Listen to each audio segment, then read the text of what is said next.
আসসালামু আলাইকুম। জাপানে আমার বাংলাদেশি কৃষিক্ষেত।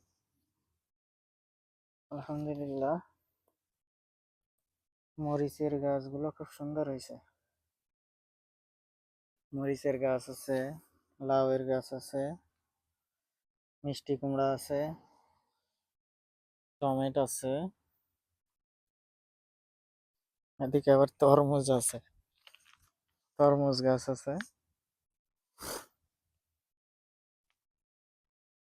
বেগুন আছে, বেগুনের গাছ,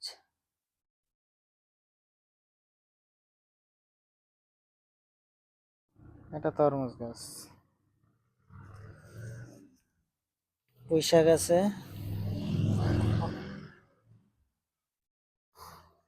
অবশ্য বেগুনের গাছে বেগুন আসছে ছোট ছোট, কিছুদিনের ভিতরে হবে ইনশাআল্লাহ।